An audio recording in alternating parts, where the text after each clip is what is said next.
Primero, agradecido de la invitación, Leonardo. La verdad es que siempre es un interés nuestro en promover, ¿cierto?, e informar a nuestros socios, ¿cierto?, y a toda la comunidad en Chile respecto a los beneficios de la energía solar y, en fondo, también explicar y comentar la coyuntura que está viviendo, en fondo, el desarrollo y crecimiento de los proyectos PMGD en Chile, y esta nos parece una oportunidad para dar cuenta de ello.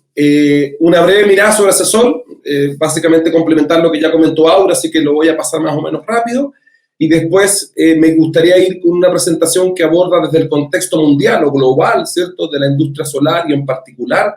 de los proyectos PMGD, que en la jerga internacional se conocen como medios energéticos distribuidos, ya tanto Net Billing como PMGD, y para ya entrar, ¿cierto?, al tema principal de la presentación, que es el contexto del mercado PMGD solar en Chile y cuáles son las problemáticas que nosotros estamos visualizando. La Aura mostraba esta lámina, la va a pasar muy rápido, estamos muy orgullosos y muy contentos del crecimiento que estamos teniendo como gremio, ¿cierto?, y el nivel de impacto que estamos teniendo en la mejora de nuestra regulación local, ¿cierto? Ven ustedes ahí el universo de socios, ¿cierto?, que siempre piden que en las presentaciones mostremos su branding, así que orgulloso mostramos ahí la familia Cesol con todos los socios que nos representan. También nuestra mirada, ¿cierto?, y el alcance tiene una mirada más también iberoamericana, ¿cierto? Estamos interactuando permanentemente con otros gremios solares y renovables de Latinoamérica, ¿cierto?, que ustedes ven ahí en la lámina, y esto es un trabajo que está liderado por Acera, así que estamos bastante orgullosos y contentos de ese trabajo. Entrando, ¿cierto?, como mensaje principal de la energía solar, obviamente que nosotros tenemos la convicción de que la energía solar es y será la tecnología predominante en el futuro que debemos enfrentar en términos de descarbonización y carbono neutralidad. La energía fotovoltaica está predeterminada para la descentralización, que es otro concepto que nos gusta mucho y que estamos convencidos que el problema de suministro energético, ¿cierto?, debe descentralizarse y debe repartirse por el territorio. Ese es otro aspecto también importante a trabajar. Y además la energía solar tiene bastantes beneficios porque se implementa muy rápido, con plazos más cortos y además muy, muy competitiva. Ya vimos en las últimas licitaciones, ¿cierto?, incluso precios del orden de los $13 por megawatt en una licitación reciente. Así que eso da muestra de que la industria puede ser bastante competitiva y que, combinada con equipos de almacenamiento, debiese completar, ¿cierto?, un suministro 24/7 de excelencia. Sin embargo, y nuestra preocupación, ¿cierto?, y uno de los mensajes principales de mi presentación es que debemos apuntar a reforzar, incentivar, promover la generación descentralizada, distribuida, ciudadana, democrática, como queramos llamarlo, pero en el fondo es repartir sobre el territorio el problema de suministro eléctrico. Muy rápido por la agenda, ¿cierto? No me interesa quedarme en estos temas, pero un poco para que ustedes vean el overview de los temas que estamos trabajando. Participamos activamente en el Comité Consultivo de la Política Energética a Largo Plazo, ¿cierto?, donde estamos buscando y seguimos trabajando en que se establezca una meta clara, concreta, ¿cierto?, de incentivo y promoción de proyectos de medios energéticos distribuidos. Lo mismo hacemos en la nueva política energética a largo plazo. También estamos monitoreando, ¿cierto?, el aporte que está considerando la autoridad en esos ejercicios de planificación. Estamos con una lupa y un warning importante en lo que es el reglamento de potencia-suficiencia, que viene con bastantes cambios bien dañinos a la industria solar, así que estamos ahí también muy de cerca monitoreando ese tema, ¿cierto?, y buscando las mejoras pertinentes para seguir promoviendo la energía solar, ¿cierto? Temas de planificación del 37, la normativa del género inflexible también la estamos mirando muy de cerca, y así, como ustedes pueden ver, un universo de temas que forman parte de la contingencia, que también tengo varios que se me quedaron afuera, pero que da cuenta un poco de la intensa agenda que estamos teniendo. Y para cerrar esta lámina, también trabajamos en una colaboración permanente con otros gremios, ¿eh? Ustedes ven algunos de ellos de los que trabajamos, pero obviamente trabajamos más de cerca con aquellos que están más centrados en la energía renovable. Como contexto mundial, rápidamente, este objetivo, ¿cierto?, esta meta que tenemos como gremio, donde queremos probablemente ya con el próximo gobierno apuntar a una meta clara y concreta de cuánto aporte puede hacer la generación distribuida en Chile. Ustedes ven ahí en ese gráfico, ¿cierto?, se muestra la proporción en azul, ¿cierto?, o en tonalidades de azul, de los proyectos solares de pequeña escala, de mediana escala, son residencial, comercial, industrial, también PMGD, y en amarillo se ven los proyectos solares, pero utility scale, ¿ya? Entonces, ustedes ven países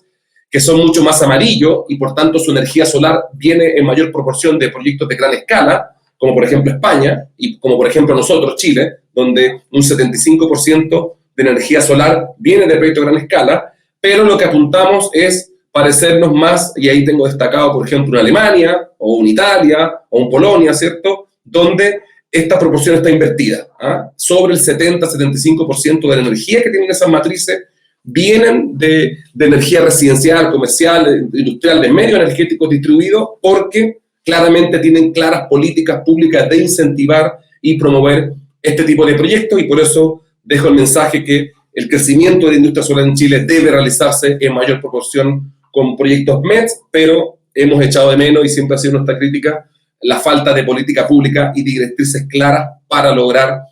ese objetivo.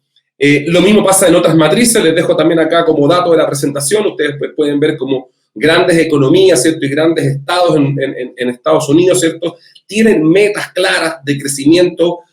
con distintos indicadores, ¿cierto?, con distintos drivers, pero metas claras que buscan en el fondo ir con un ritmo claro y creciente de penetración de medios energéticos distribuidos. En Chile, ¿cierto?, lo explicó muy bien, yo creo, Danilo y también Denison, ¿cierto?, tenemos 3 tipos de proyectos, en particular solar. La imagen también la dejo para una muestra un poco del tipo de proyecto, ¿cierto?, de la diferencia entre el Net Billing, el PMGD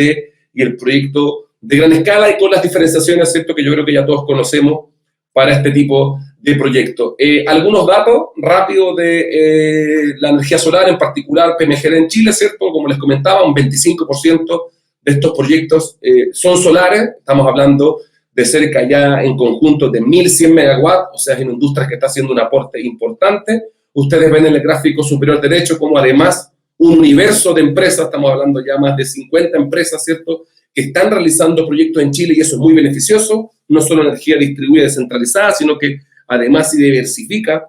la cantidad de empresas que ejecutan esos proyectos, y eso también es bastante sano para el desarrollo de esta industria. Ven ustedes la capacidad instalada también en los últimos 5 o 6 años, cómo ha crecido de manera importante, y, ¿cierto?, la deuda, lo menciono muy rápido, pero siempre lo repito en mis presentaciones, la deuda de los medios energéticos distribuidos en Chile está siendo Net Billing, estamos teniendo ya acercándonos a los 100 megavatios recién de proyectos Net Billing, y ese segmento tiene mucho que crecer y hay mucho que mejorar en esa regulación. Denison explicaba muy bien, así que lo paso rápido, cómo los proyectos, ¿cierto?, PMGD, más que buscar radiación, buscan la zona centro-sur del país, porque buscan subestaciones de conexión, buscan donde está la demanda, buscan acercarse al consumo, ¿cierto?, situación que no pasa en el norte de Chile, y por eso ustedes ven una mayor cantidad de proyectos en la zona centro-sur. Y en el gráfico que se ve en la parte inferior izquierda de su pantalla, ustedes ven lo que yo voy a explicar más adelante como la ola de proyectos, o la ola de proyectos PMGD, que son todos los proyectos que están en construcción, estamos hablando de cerca de 600 megawatts, y los proyectos que están con RCA aprobada, más los que están hoy día en evaluación, ¿cierto? Estamos hablando en conjunto de alrededor de cerca de 3.000 megawatts, ¿se fijan? O 2.600 en realidad. Entonces, si se fijan, comparado con los 1.000 megawatts que hoy día están operativos, es una cantidad bastante importante que, en el fondo, toda la cadena de valor para la ejecución de esos proyectos, desde nuestra regulación, desde las autoridades, desde la industria privada, desde los promotores, financiamiento de construcción, a nuestro juicio no está preparada, está fuertemente presionada por los artículos transitorios que mencionaba Denison y que también explicaba Danilo, y en el fondo hay un aspecto que debemos trabajar y abordar de manera razonable para permitir que la entrada en servicio de esta ola de proyectos, ¿cierto?, no se transforme en un cataclismo, ¿cierto?, en nuestro país, y todo lo contrario, hagan los aportes que ya sabemos que tiene la industria solar. Respecto de los precios, nosotros diferimos ahí un poco en la posición que tiene la autoridad, tanto Danilo como Denison. Nosotros insistimos y mantenemos la posición que dijimos hace 2 años, que a nuestro juicio el cambiar el precio estabilizado y la mecánica de cálculo no tenía ningún sentido, habían problemas más urgentes que resolver, justamente relacionados con especulación y fragmentación. Creemos que la autoridad cayó en un poquito lo que se llama el overregulation, ¿cierto?, en sobreregular una materia, cambiando muchas cosas al mismo tiempo, y creemos que eso hizo un daño tremendo a la industria y tampoco se percibe beneficio. Lo voy a mostrar en las siguientes láminas, porque ustedes ven ahí, ya se vislumbra, ¿cierto?, cómo la lámina muestra en rojo el costo marginal del sistema, ya en línea continua, y en línea segmentada, ustedes pueden ver en línea segmentada azul, el precio estabilizado. ¿Se fija? Entonces, obviamente el costo marginal tiene bastante volatilidad y obviamente cada vez que está por sobre el precio estabilizado, la industria PMG hace un aporte. En el fondo, el precio estabilizado viene a hedgear el costo para la industria de la energía PMGD. Entonces, ese es como el concepto, y ustedes pueden ver cómo el último tiempo, abajo tengo el gráfico, ¿cierto?, de cuando el mecanismo aporta o el mecanismo pide al sistema, y ustedes pueden ver cómo gran parte del 2020, si bien el mecanismo fue intenso en costo para el sistema, estamos viendo cómo el 2021 la situación se ha revertido, y particularmente los meses de julio y agosto, que fueron de alto costo marginal, ustedes pueden ver cómo la industria PMGD hizo un aporte importante y demuestra, ¿cierto?, que la mecánica de cálculo funciona de manera correcta y que en el fondo no era tan necesario, ¿cierto?, insistir en ese cambio regulatorio del precio para supuestamente, como bien dice Denison, incentivar almacenamiento, pero que sabemos que el almacenamiento todavía no está maduro en términos de costo en el contexto internacional. Solo para explicar un poco este tema del hedge y el aporte que hace la industria PMG al sistema, hice esta gráfica muy simple, una gráfica muy en el fondo básica, donde muestro un poco el PMM, ¿cierto? Sabemos que el PMM es el precio medio de todos los contratos, ese es el precio promedio que está pagando toda la industria por el suministro eléctrico en Chile. Ese es el precio promedio de todos los contratos chicos, grandes, mineras, regulados, licitaciones, todo está ahí, y estamos hablando de un precio promedio de $85, que en el fondo dista de lo que ustedes ven abajo, que son las recientes licitaciones, que también mencionó Denison, que son $23, básicamente porque el PMM también recoge y considera contratos antiguos, ¿ya? Y ustedes pueden apreciar cómo del orden de los 50, $155 por megawatt está el precio estabilizado, ya que permanentemente y por su mecánica de cálculo siempre es un porcentaje menor que el PMM. Entonces ustedes ven cómo en el fondo decir que una política pública basada y que se incentiva en promover el precio estabilizado y proyectos PMGD no parece de nada loca y la verdad que bastante eficiente si además consideramos la volatilidad que tiene el costo marginal, que lo muestro ahí en un gráfico de llave que puede variar desde 0 hasta sobre $100. Y no solo eso, sino que esta situación, el 2026, también se va a ajustar, ¿cierto? También va a mejorar y los proyectos PMGD día a día y año a año van a ser mucho más eficientes en su aporte a la matriz, porque en el fondo justamente por la mecánica de cálculo, dado que el PMM va bajando a medida que van entrando contratos más nuevos y al mismo tiempo se van venciendo contratos más antiguos, ¿cierto?, hace que en el fondo la diferencia entre el precio medio mercado, las licitaciones que si bien se adjudican a $23, pero cierto, por efecto de indexación pueden llegar fácilmente a $26, $27, ¿cierto?, suponiendo la inflación que estamos teniendo hoy día, vemos cómo el precio estabilizado, el sector PMGD y el aporte que hacen es bastante importante haciendo una comparación de números económicos.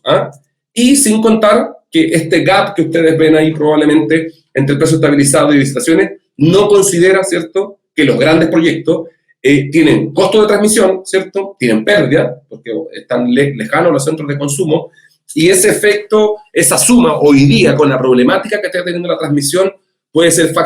fácilmente $10 por megawatt. ¿Qué es lo que quiero decir y cuál es el mensaje? Es una industria que es eficiente, que hace un aporte importante y que además está muy diversificada. Entonces, por eso hemos repetido el mensaje, y en todas mis presentaciones lo digo, que seguir apostando y solamente poner la ficha en proyectos como Kimal Aguirre para traer 3 o 4 gigawatts del norte de Chile no tiene ningún sentido si no se hace complementado con incentivar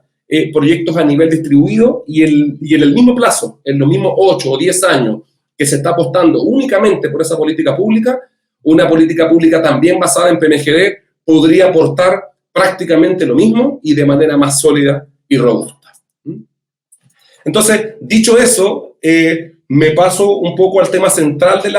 la presentación, que es, bueno, ¿cuáles son las problemáticas que está teniendo el sector PMGD? Que en particular hoy día hay temas asociados a, desde que se entró en vigencia el reglamento de este Supremo 288, más la pandemia, ¿cierto? Y más algunos efectos coyunturales de los últimos meses, tenemos una industria, en el fondo, y toda la cadena de valor, como les comentaba, bastante entresada. Uno, el primer mensaje general es que, como les insisto, no había una política pública por parte del gobierno ni lineamiento, ¿cierto?, respecto al aporte y beneficio que tienen los proyectos MEDS. Vemos y escuchamos a Danilo y a Denison con las primeras luces respecto a este tema, cuando nosotros venimos de varios años, en el fondo, anunciando y transmitiendo este mensaje.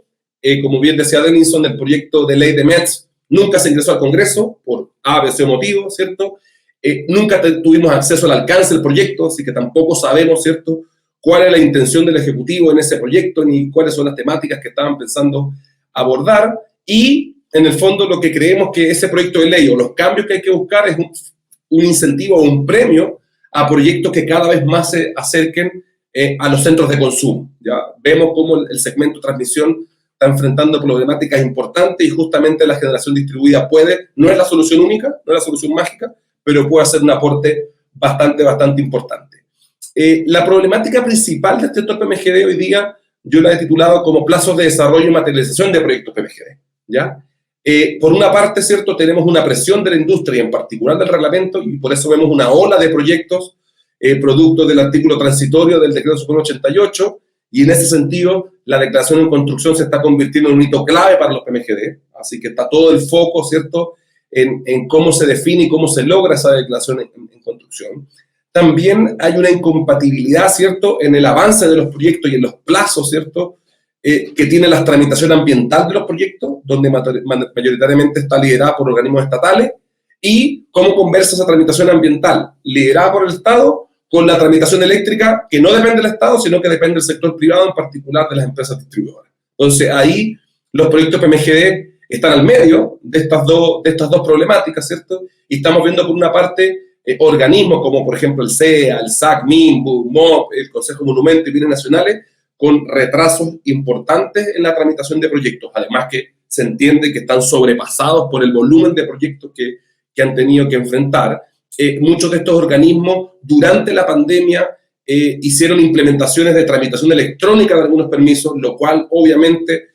durante su implementación trae retrasos y problemas de implementación que en la suma de todos los efectos se ha producido un impacto importante en la industria y en el avance de los proyectos PMGD, y es por eso que en el fondo necesitamos y se requiere que se flexibilicen los criterios para la declaración y construcción de proyectos PMGD, un tema que estamos trabajando con la Comisión Nacional de Energía, ¿cierto?, en aras de, ojalá, tener un instructivo, ¿cierto?, claro y preciso para, en el fondo, el tratamiento de proyectos PMGD con estas problemáticas. Los plazos para el financiamiento y la construcción, suponiendo que un proyecto logró pasar toda esta problemática, también están bastante complicados, justamente a propósito de los altos costos que están teniendo, en particular los módulos, ¿cierto?, y todo el equipamiento primario, y además el transporte, lo voy a mencionar más adelante, en la construcción de un proyecto PMGD solar. Así que, en el fondo, son varios efectos que, combinados, ¿cierto?, tienen una industria solar PMGD bastante complicada, y lo que se está haciendo y lo que se está pidiendo es que la autoridad, ¿cierto?, se haga parte y trate en la medida de lo posible amortiguar estos problemas. Y la última problemática, que sí tiene que ver un poco con lo presentado con Denison y lo que le comentaba en la pregunta, es en el fondo los plazos y el proceso que tenemos hoy día de planificación y expansión de las instalaciones de transmisión versus la materialización de los proyectos, fenómeno conocido como curtailment. Entonces, lo que estamos viendo es un proceso de expansión que es bastante lento y poco dinámico comparado con los tiempos de materialización de proyectos PMGD. Yo coincido con Denison que se requieren cambios, ¿ciertos?, a nivel legal, pero mientras se logra ese cambio y se espera el cambio de gobierno y se empuja ese cambio, hay que buscar, ¿cierto?, qué cambios a nivel reglamentario, de norma técnica, podrían, en el fondo, nuevamente amortiguar la problemática que estamos enfrentando. Y lo que vemos son muchas subestaciones zonales, ¿cierto?, que están saturadas y congestionadas, ¿cierto?, por también un efecto de que yo le llamo inercia regulatoria, que son todas aquellas ICC que se obtuvieron con decreto supremo antiguo, ¿cierto?, que no contemplaba, ¿cierto?, restringir la cantidad de permisos de ICC que se otorgaban en una subestación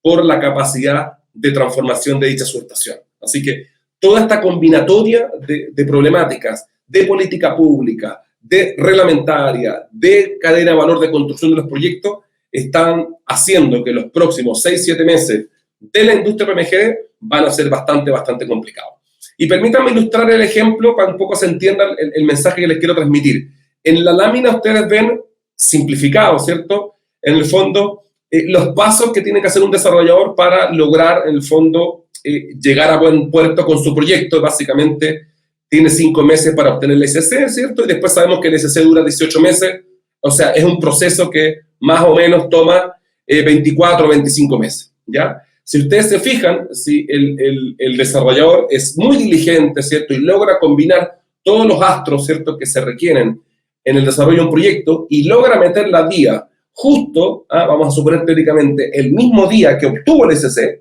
¿ya?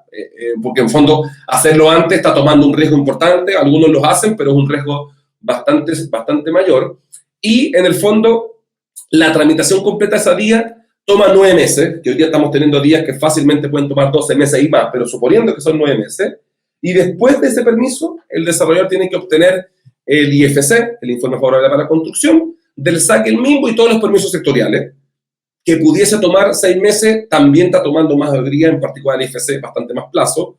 Si se fijan en ese desarrollador, ¿cierto?, que fue muy diligente, que también la autoridad pudo ser medianamente diligente en atenderlo, solamente tiene 3 meses para todo el proceso de si hay que hacer un due diligence, la compra-venta de un proyecto, órdenes de compra, pagar las obras adicionales a la empresa distribuidora, ¿cierto?, etcétera, etcétera. Solamente tiene 3 meses para, en el fondo, cerrar todo ese proceso y finalmente declarar en construcción el proyecto, porque si no el proyecto lo pierde. O sea, el riesgo no es que el proyecto lo pueda hacer después, no, el proyecto simplemente se pierde. Entonces, se fijan, es un riesgo bastante alto, ¿cierto?,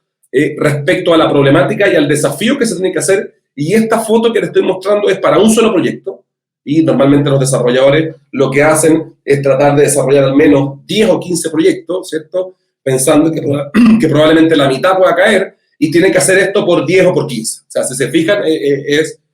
una odisea más o menos importante, y aquí tengo 2 mensajes importantes. El primero es que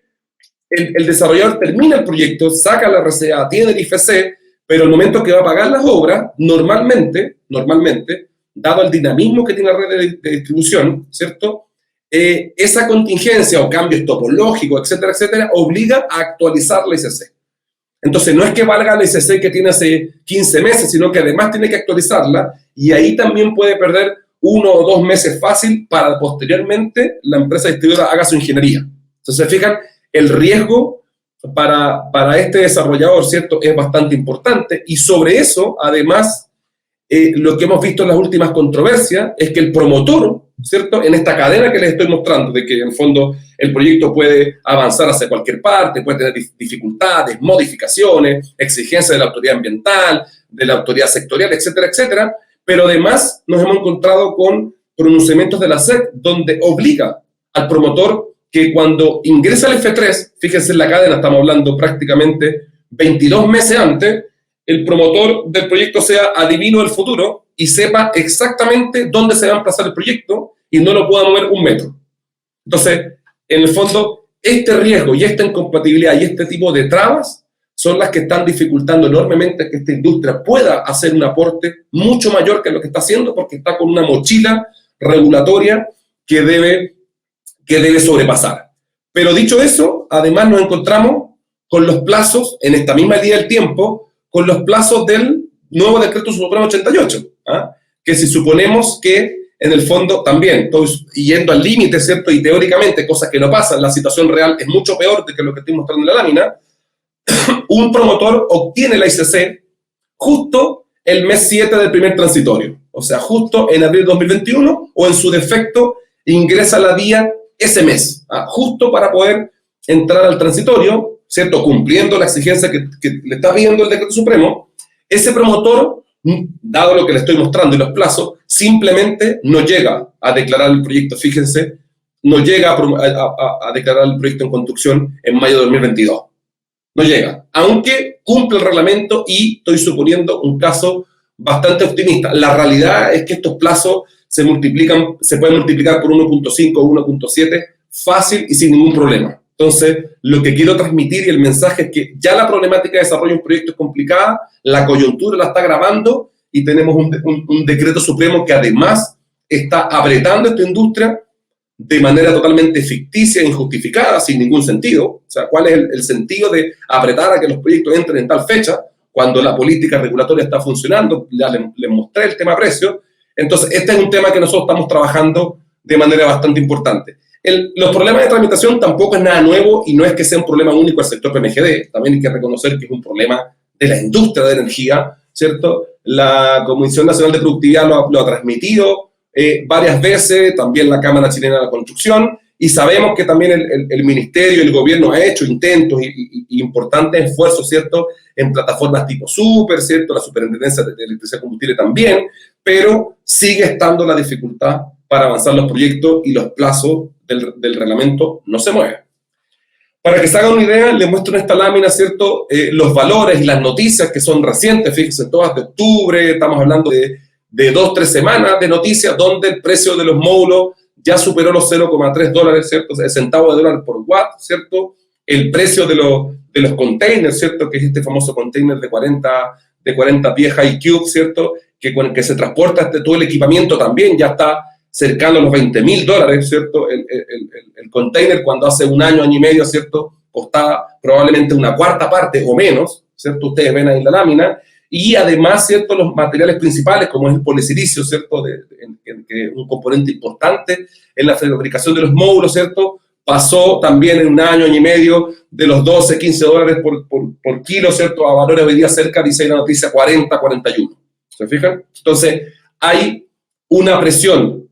interna hacia el sector, ¿cierto?, con la regulación, ¿cierto?, siempre apretando en plazo al sector, y además el contexto internacional está dificultando bastante el desarrollo del proyecto, lo que está haciendo que, en definitiva, y es el mensaje que tengo acá, ¿cierto?, estamos trabajando de manera activa con la autoridad, ¿cierto?, para buscar una extensión del transitorio que tenemos hoy día, mayo de 2022, ¿cierto?, buscar extender ese transitorio de manera razonable, ¿cierto?, y podamos, como bien decía Denison, no apretar a la autoridad con 40, 50, 60 proyectos que buscan apuradamente, ¿cierto?, cumplir un plazo, que no permiten ni que los proyectos ni que la autoridad pueda hacer ese trabajo de manera razonable, y además tenemos una problemática externa bastante compleja que puede durar fácilmente 6 meses, un año o más, ¿cierto?, con un alza de precios que también frena la materialización de proyectos. Entonces, en definitiva, ¿cierto?, estamos trabajando este tema con la autoridad, ¿cierto?, estamos explorando cuál es el nivel de voluntad que pueda tener el gobierno para justamente buscar, ¿cierto?,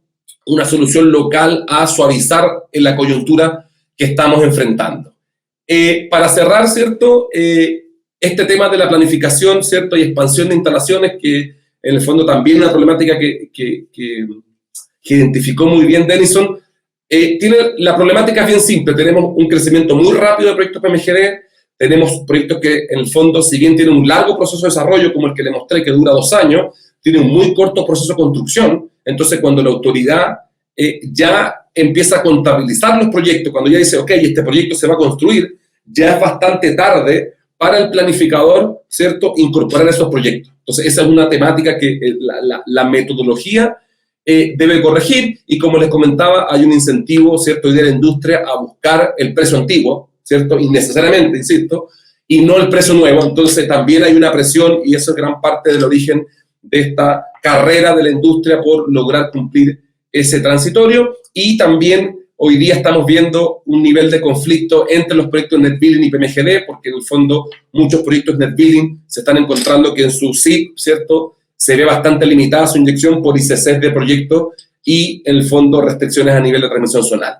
¿Qué es lo que proponemos o cuáles son los cambios que se requieren? Obviamente, un proyecto de ley, sí, de medio energético distribuido. Ya probablemente nos quedamos sin tiempo en este gobierno para ese trabajo, pero sí es importante actualizar las herramientas y la metodología de planificación y expansión de infraestructura con la existencia de generación distribuida. No podemos usar las mismas herramientas, no podemos tener la misma modelación, porque se requiere modelar con mayor detalle las redes de media y baja tensión, ¿cierto?, para recoger los efectos y los verdaderos beneficios que tiene la generación distribuida. Y otro cambio importante, que es irrisorio, que también es otra presión para el sector PMGD, es que las obras de refuerzo o el pago de la infraestructura de transmisión o distribución para evacuar esos proyectos, hoy día se paga como CAPEX. O sea, ¿qué significa? Que el PMG tiene que pagar el día cero, incluso con la declaración de construcción, el 100% de las obras, cosa que no se le exige a ningún otro generador, y es más, el segmento de generación hoy día, la transmisión se la paga la demanda. O sea, estamos a nivel de distribución muy atrasado, con muchos problemas estructurales, donde nosotros creemos que las obras, ¿cierto?, como cualquier infraestructura de transmisión, deben ser financiadas, ejecutadas y operadas por la empresa distribuidora y pagadas por los clientes, como decía Denison, pero en el fondo el concepto más amplio es por los usuarios, ¿ah? Porque los usuarios pueden ser de inyección, de retiro, de carga, etcétera, etcétera. Voy a pasar este ejemplo porque era un ejemplo particular, ¿cierto?, del ejemplo del curtailment, ¿cierto?, en una situación en particular, la situación Cabrero, donde ustedes pueden ver que en la zona análisis que tengo segmentada ahí, ¿cierto?, ustedes tienen un transformador aguas arriba de 16 MVA y ya se pueden ver 22 megawatts de proyectos conectados, 42 megawatts con ICC y 32 megawatts de proyectos en estudio. O sea, con esta imagen ustedes pueden identificar, ¿cierto?, el nivel de retraso que tiene la expansión de la infraestructura zonal y que tanto para el regulador como para las empresas distribuidoras se les hace difícil anticipar y se requiere una coordinación bastante fluida entre todos los actores. Para cerrar, ¿cierto?, el mensaje que engloba en fondo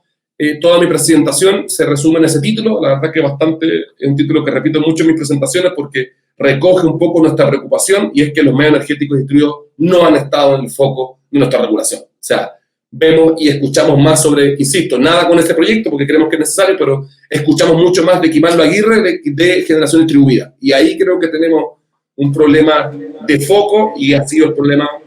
en cuanto a los últimos años. Así que con eso finalizo la presentación y atento a las preguntas.